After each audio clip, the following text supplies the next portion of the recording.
are looking at a live view of SpaceX's Falcon 9 rocket as we prepare to launch the Meteosat third-generation Sounder 1 mission from Launch Complex 39A at Kennedy Space Center in Florida in just under 14 minutes from now. My name is Shreya Chintalapudi, and I'm a supply chain reliability engineer here at SpaceX. And I'm Zachary Lupin, an avionics supply chain engineer, and we are joining you live from SpaceX in Hawthorne, California. Today we will be delivering Eumetsat's MTG-S1 mission to geosynchronous transfer orbit. Eumetsat operates a system of meteorological satellites that observe the atmosphere, ocean, and land surfaces 24 hours a day, 365 days a year. MTG-S1 will be Europe's first operational sounding satellite in geostationary orbit. Now, MTG-S1 is carrying two missions this evening, the infrared sounder and the Copernicus Sentinel-4 ultraviolet visible near-infrared light imaging spectrometer. And in combination with Meteosat 12, which is already in orbit, MTG-S1 will enable weather and climate scientists to get a 4D vision of the dynamics and composition of the atmosphere. At just about T-minus 13 minutes, everything is looking good for an on-time liftoff of 5:04 p.m. Eastern Time, and the range is ready to support. Weather is currently green for launch with no concerns here at the top of the window. If for any reason we are unable to launch today, a backup opportunity is available tomorrow at the same time. That's 5:04 p.m. Eastern Time. And with that, let's take a look to learn a little bit more about the Falcon 9 supporting today's mission. There you can see Falcon 9 on your screen, a two-stage rocket that is 229 feet tall and getting ready for liftoff in just over 12 minutes from now. Now at launch, Falcon 9 produces about 1.75 million pounds of thrust. The bottom section is the first stage, or booster, and is powered by 9 Merlin engines. The 9 Merlin M1D engines burn for the first couple of minutes of flight, carrying Falcon 9 through the thickest layers of Earth's atmosphere. Early in flight, Falcon 9 performs a gravity turn, a smooth pitch maneuver that adds a slight rate to the first stage to start moving it sideways. Getting to orbit is a bit like throwing a ball so fast it never lands. Once the first stage completes its portion of the mission, it shuts down and separates. Falcon 9 sheds the booster to shed mass, enable recovery of the booster.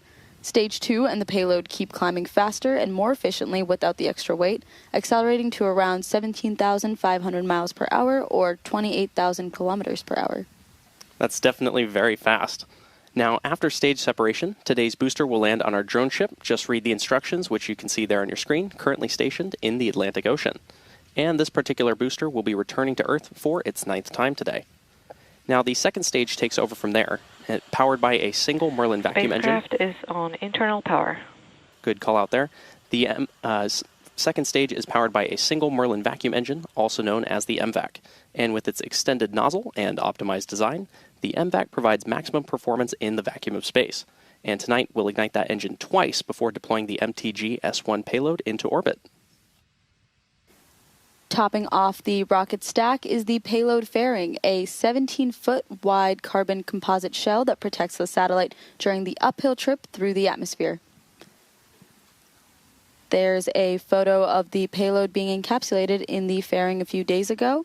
About 3 minutes into flight, both halves of the fairing will separate and parachute back to Earth. Both fairing halves on today's mission are flying for their first time today. If recovery goes to plan, the fairings will be pulled from the ocean and prepped to fly again on future launches. Now, so much of what makes Falcon 9 remarkable happens in flight. We have stages separating, the first stage landing itself on a drone ship in the middle of the ocean, fairings parachuting back to Earth, all ready for another flight to space. Every part of Falcon 9 is part of a larger design that comes together to do one thing, and that's to escape gravity. And that is the first step in building our multiplanetary future. And that's a future I'm definitely excited to be a part of. While the countdown continues, here is a video from our customer for today's mission, Eumetsat.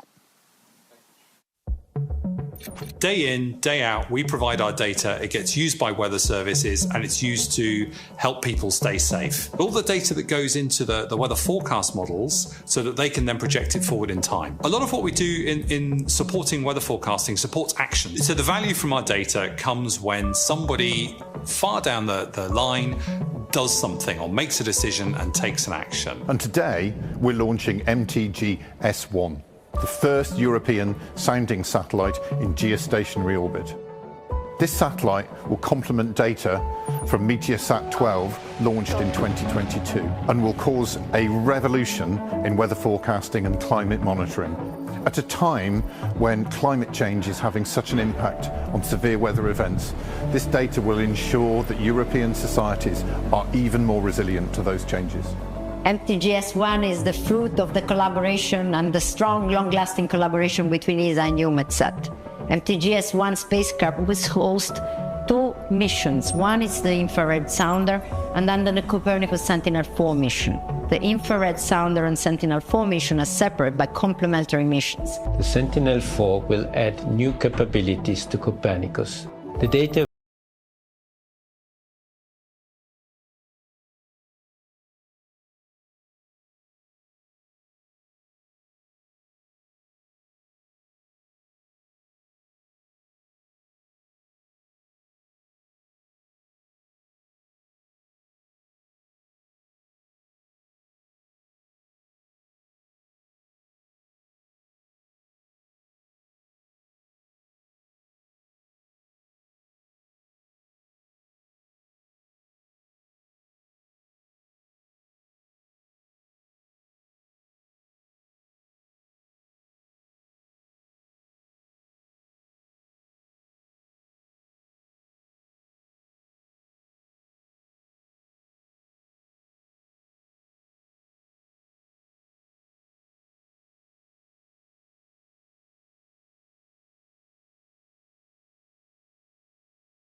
Falcon 9 is tracking no issues and our payload is healthy. Now, Falcon 9 has been loading propellant since the T-minus 35-minute mark, and it'll finish loading up to around the T-minus 2-minute mark. Quick reminder there, if for some reason we do not launch today, we do have a backup opportunity tomorrow at 5:04 p.m. Eastern Time. Now, coming up next in the countdown, the transporter Stage erector. 1 RP1 load complete. Good call out there for Stage 1 RP loading completion. Next up in the countdown, the transporter erector, or TE, will begin to retract away from Falcon 9. That's the large truss structure you see standing next to the rocket. It's hinged at the base and connected to the launch mount beneath the first stage. First, we'll see the clamp arms open around the Falcon 9 second stage. Then the TE will begin to pivot back, slowly swinging away from the vehicle. And it'll reach full recline at about the T-minus 3-minute and 40-second mark.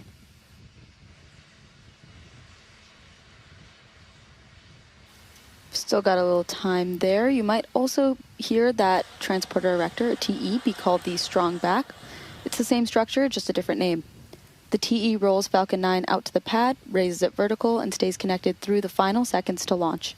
It provides fuel, power, telemetry, and command connections between ground systems and Falcon 9.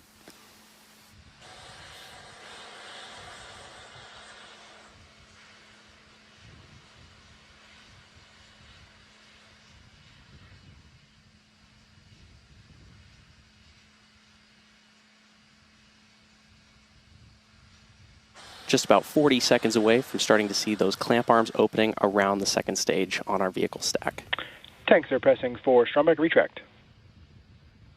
And another good call out there.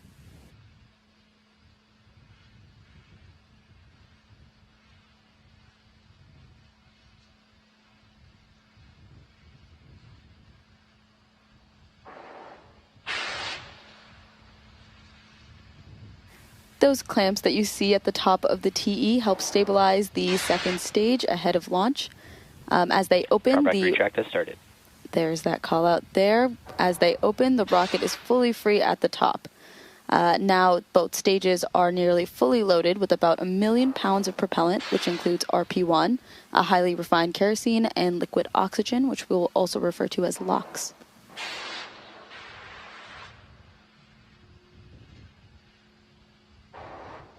And there you can see those clamp arms beginning to open around the second stage there on your screen.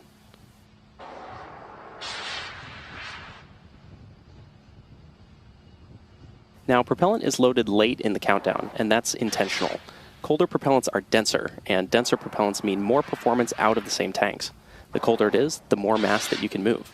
And before any of that propellant flows, the plumbing and engines get chilled down, and that prevents thermal shock and boil-off when the ultra-cold liquid starts moving. And you may hear that referred to as engine chill. Loading wraps in 2 steps.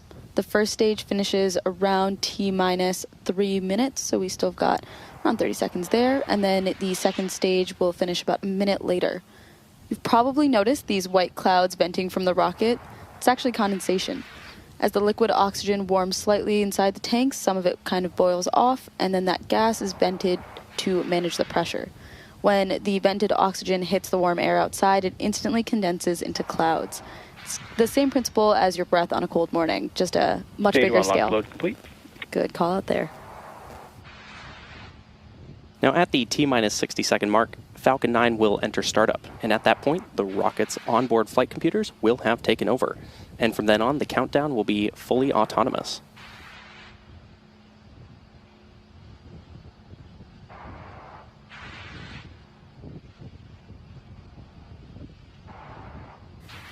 Once we hit inside of T-minus 2 minutes, the 9 Merlin 1D engines will ignite. Once they're at full power, Falcon 9 will lift off of the pad and begin its climb to orbit. As of now, the payload remains healthy. Falcon 9 is tracking no issues. Weather is still green, and the range is ready to support our T0 of 5:04 p.m. Eastern Time. With that, we're proceeding into the last few minutes here of terminal count.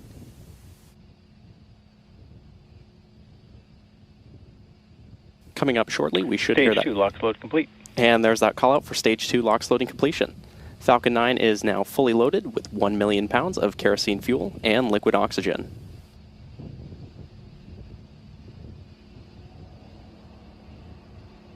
Now, next major milestone coming up in about 40 seconds from now will be that call out for Falcon 9 being in startup.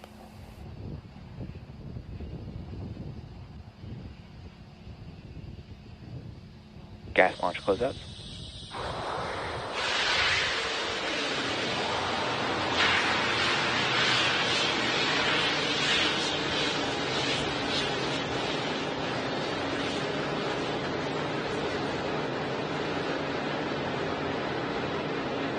We should be hearing that call out for Falcon 9 startup in just a few moments from now.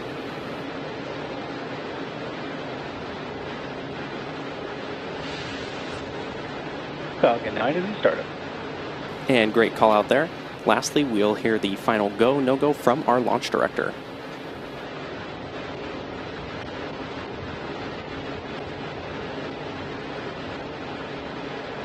Launch director, go for launch. And great call out there. LD is go for launch. So let's sit back and watch as Falcon 9 takes our MTG-S1 mission to space. T-minus 30 seconds.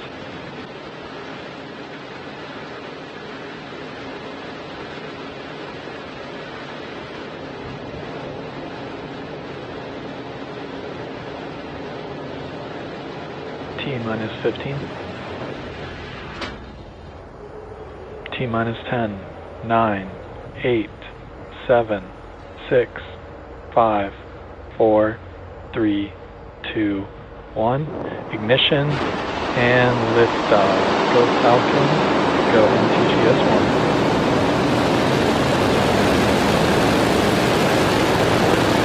Vehicles pitching downrange. Heavy propulsion to power.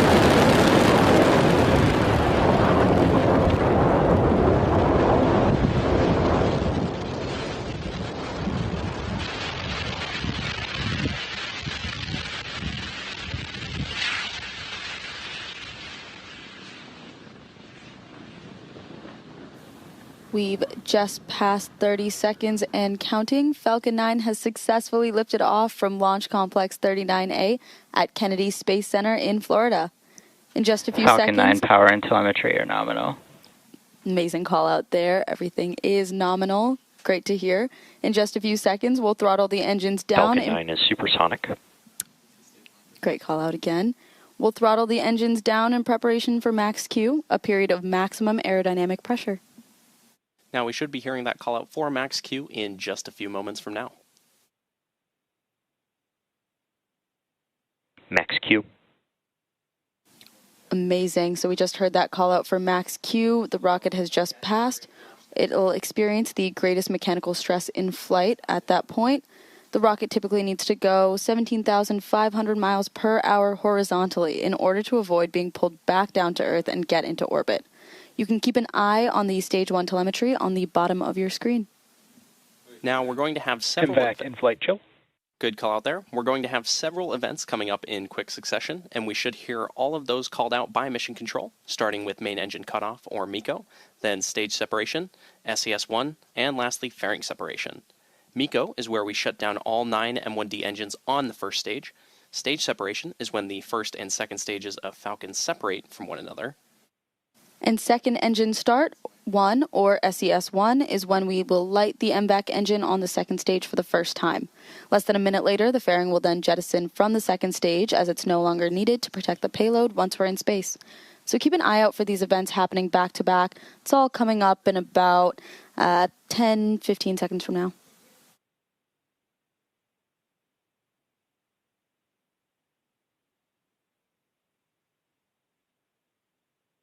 Just waiting on MECO. that. There's that MECO call out they were looking for. Stage separation confirmed.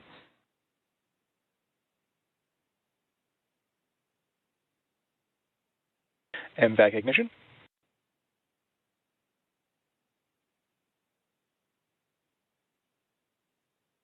And there you heard and maybe even saw those events that happened back to back, which again were MECO, followed by stage separation, and then SES-1. And in just about 20 seconds from now, we'll have fairing separation.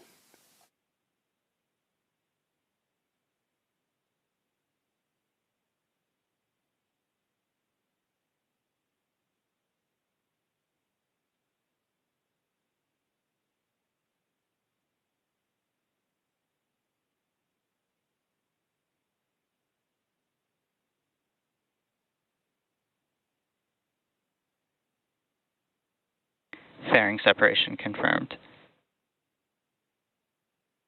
Amazing view there of fairing separation. Now, as we mentioned earlier, we will be attempting to retrieve these fairing halves once they fall back to Earth, and they'll be taken to shore by our ocean recovery vessel, Doug.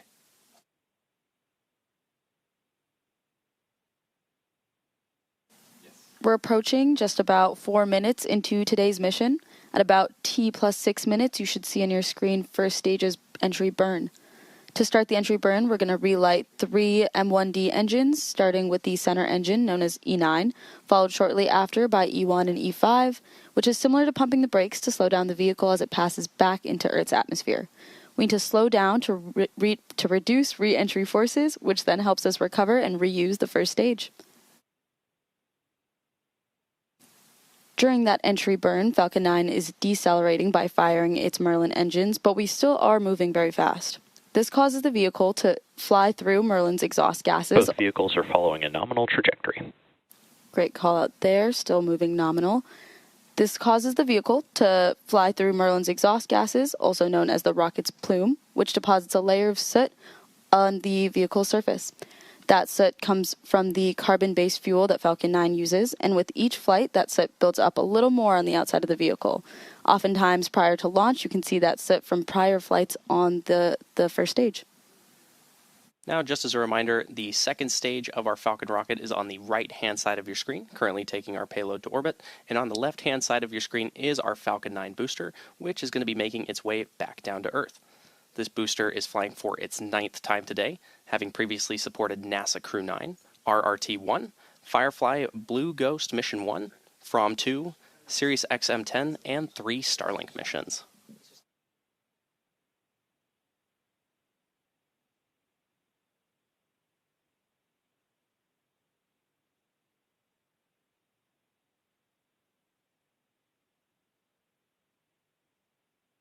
You can keep an eye on the telemetry of both stages at the bottom left-hand corner of your screen for the booster and the right-hand side for the second stage. Coming up in just about 20 seconds from now, we should be hearing the call out for the entry burn of the Falcon 9 first stage, which, as a reminder, is on the left-hand side of your screen.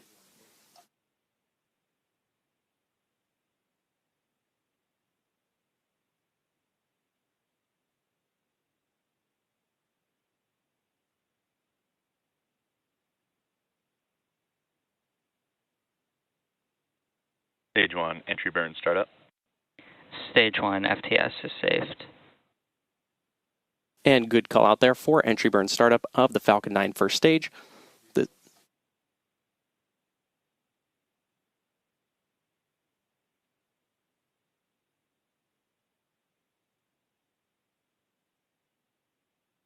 Stage 1, entry burn shutdown.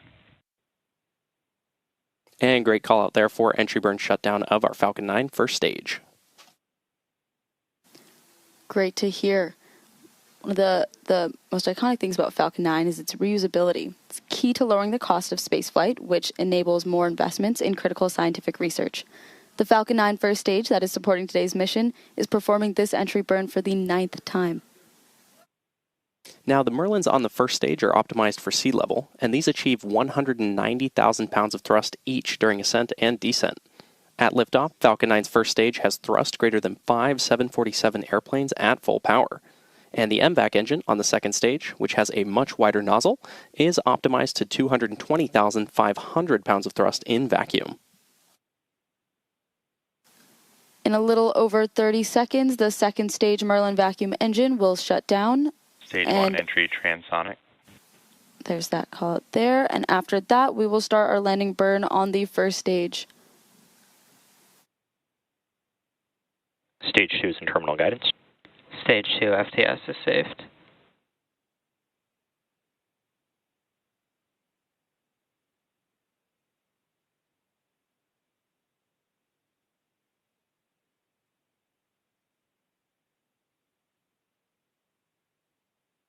Stage 1, landing burn. And good call out there for the landing burn start on our Falcon 9 first stage.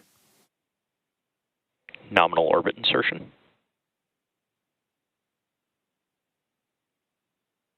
Stage 1, landing leg deploy.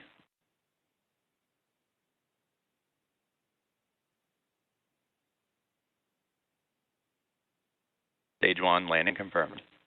And there's that call out of landing confirmation for our Falcon 9 first stage.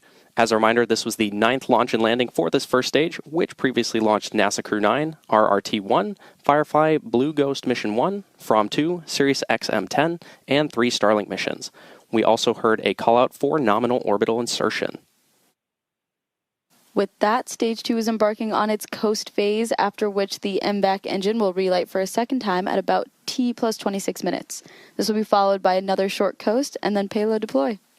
We're going to take a quick break now and leave you with some space jams, and we'll see you back here in about 15 minutes.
Welcome back to our live coverage of the MTG-S1 mission. We've had a great mission so far with an on-time liftoff of 5:04 p.m. Eastern Time from Launch Complex 39A at Kennedy Space Center in Florida. After a successful stage separation, the first stage returned to Earth with a precision landing on our drone ship. Just read the instructions. And just before the break, we had confirmation of nominal orbital insertion. And coming up next, the Merlin vacuum engine on the second stage will reignite for the second time, and you might hear it referred to as SES-2. So we're currently listening in for that call out about 20 seconds from now. Now this burn will last a little more than a minute before the second stage engine shuts down for the second time, and that'll be called out as SECO-2. And then we'll have another coast phase, which will last just a few minutes.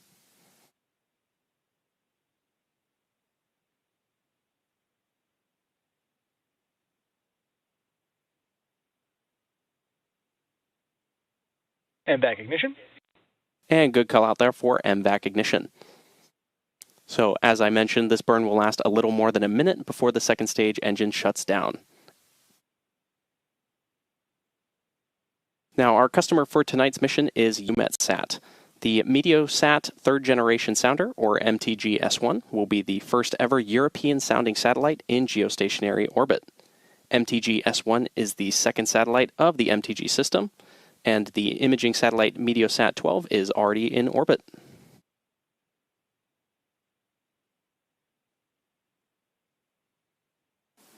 MTG-S1 actually carries two missions, the infrared sounder and the Copernicus Sentinel-4 ultraviolet visible near-infrared light imaging spectrometer. The Copernicus Sentinel-4 mission is an ultraviolet, visible, and near-infrared sounder. It's expected to send hourly data over Europe on aerosols, which are fine particles in the atmosphere, as well as on the concentrations of nitrogen dioxide, or NO2. MVAC shutdown. MVAC shutdown, great call out there. As I was saying, nitrogen dioxide, or NO2. Nominal orbit insertion. Nominal orbit insertion, there's that call out there. We've got ozone, or O3, and sulfur dioxide, which is SO2.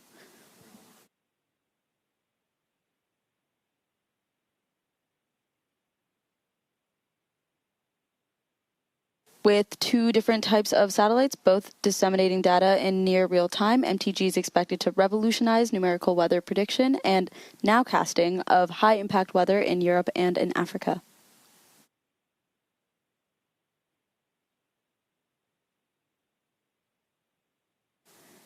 And with that second shutdown of the MVAC engine, the second stage is going to coast for about 6 minutes. We're going to take a short break for that coast, and we'll be back for the deployment of the MTG-S1 satellite. See you guys in a few.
Welcome back to our continued coverage of the MTG-S1 mission.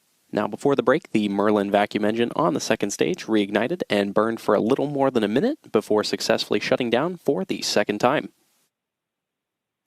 Now we're a little less than a minute away from expected payload deploy, and we should be able to see that as it happens.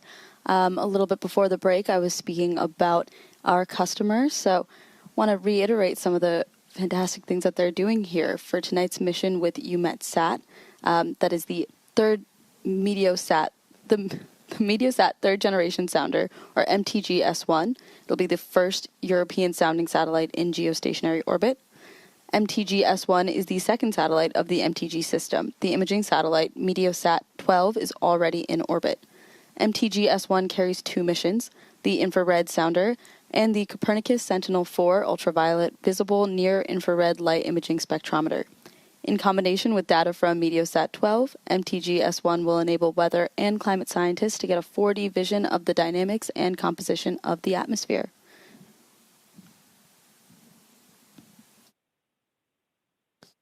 Now, in combination with data from Meteosat 12, MTG-S1 will enable weather and climate scientists to get that 4D vision, and with two different types of satellites, both disseminating data in near real time, MTG is expected to revolutionize numerical weather prediction and nowcasting of high-impact weather in both Europe and Africa.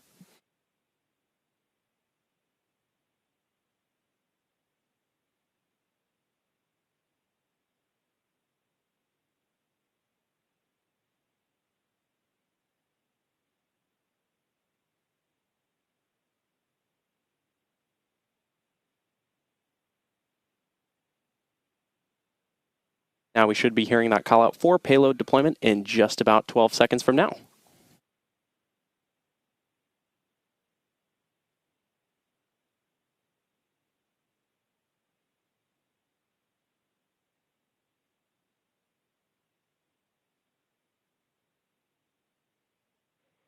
MTG-S1 payload deploy confirmed. Super exciting call out to hear there.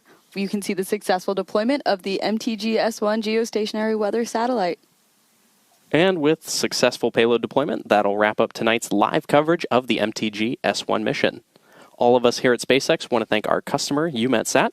We also want to thank the Eastern Range and Federal Aviation Administration for supporting today's mission. Now, if you're interested in more launch coverage, be sure to check spacex.com/launches for the most up-to-date information. And, of course, remember to follow @SpaceX on X. Thanks for tuning in, and we'll see you again soon.